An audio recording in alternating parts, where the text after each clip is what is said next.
Was the Trojan horse real? Let's find out. According to ancient Greek history, the Trojan horse allowed the war-weary Greeks to enter the city of Troy and finally win the Trojan War. Legend has it that the horse was built at the behest of Odysseus, who hid inside its structure along with several other soldiers to ultimately lay siege to the city. So epic was its construction, and its purpose, that it was forever immortalized in classical works. There are very few mentions of the Trojan horse in antiquity, with the most famous coming in the Aeneid by Virgil, a Roman poet from the Augustan era, who wrote the epic poem in 29 BC. In Virgil's telling of the tale, a Greek soldier by the name of Sinon convinced the Trojans that he'd been left behind by his troops and that the Greeks had gone home. But his soldiers had left behind a horse, he said, as a dedication to the Greek god Athena.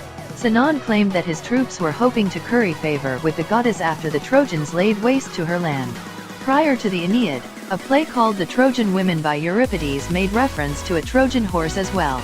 The play, which was first written in 415 BC, had Poseidon, the Greek god of the sea, open the play by addressing the audience, or, from his home beneath Parnassus, Phaeacian Epus, aided by the craft of Pallas, framed the horse to bear within its womb an armed host, and sent it within the battlements, fraught with death, whence in days to come men shall tell of the wooden horse with its hidden load of warriors, said Poseidon in the opening scene.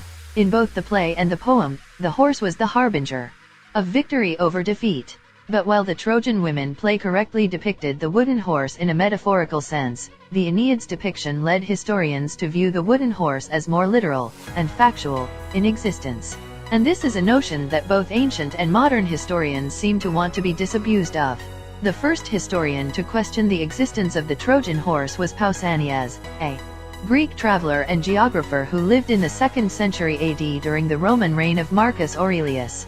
In his book, Description of Greece, Pausanias describes a horse made out of bronze, not wood, that held Greek soldiers.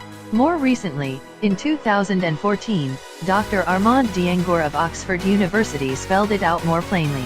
Archaeological evidence shows that Troy was indeed burned down, but the wooden horse is an imaginative fable, perhaps inspired by the way ancient siege engines were clothed with damp horse hides to stop them being set alight, he wrote in the university's newsletter.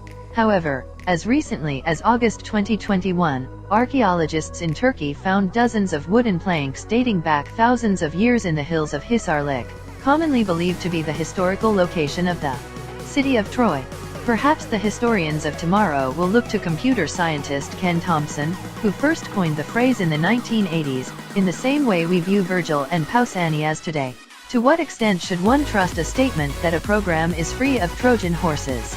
Perhaps it is more important to trust the people who wrote the software, he said. If you like this video, make sure you subscribe to my channel.